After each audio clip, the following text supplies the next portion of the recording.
Film की कहानी शुरू होती है उस द्वीप इस्ला नुब्लर से, जहां पहले जुरासिक वर्ल्ड थीम पार्क था, लेकिन अब वो बंद हो चुका है और वहां मौजूद डायनासोर जंगली जीवन जी रहे हैं।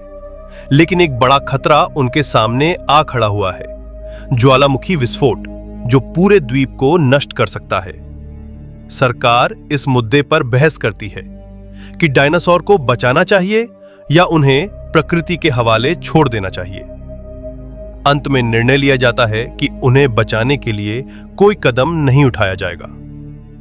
लेकिन इस बीच बेंजामिन लॉकवुड, जो कि जॉन हैमंड जुरासिक पार्क के सह संस्थापक का पुराना साथी था, एक गुप्त योजना बनाता है।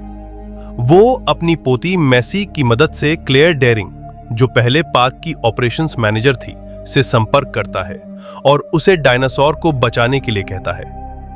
क्लेयर अब एक डायनासोर प्रोटेक्शन ग्रुप चला रही है। वो ओवन ग्रैडी को भी इस मिशन के लिए साथ लेती है, जो पहले वेलोसिरैप्टर ब्लू का ट्रेनर था। क्लेयर, ओवन और उनकी टीम इस्ला नुब्लर पहुंचती है और डायनासोर को बचाने का काम शुरू करती है। वे ब्लू को पकड़ने की कोशिश करते हैं, लेकिन उसे घायल कर दिया जाता है। तभी यह पता चलता है कि इस मिशन के पीछे असली मकसद सिर्फ बचाव नहीं, बल्कि डायनासोर को पकड़कर उन्हें ब्लैक मार्केट में बेचने का था। इलिया मिल्स, जो लॉकवुड का सहायक था, असल में उसे धोखा दे रहा था।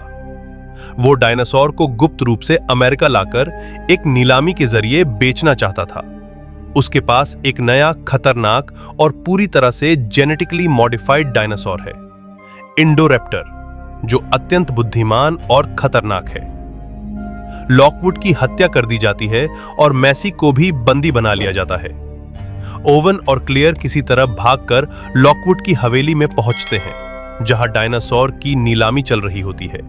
वहां वे इंडोरैप्टर को भी देखते हैं, जिसे मिल्स एक सुपर सोल्जर के रूप में बेचने की योजना बना रहा होता है। ओवन और क्लेयर नीलामी रोकने की कोशिश करते हैं, लेकिन इंडोरैप्टर पिंजरे से बाहर आ जाता है और सब पर हमला कर देता है। एक खतरनाक लड़ाई के बाद ओवन और क्लेयर उसे मारने में सफल होते हैं। इस दौरान ब्लू भी उनकी मदद करता है, लेकिन एक और संकट आ खड़ा होता है।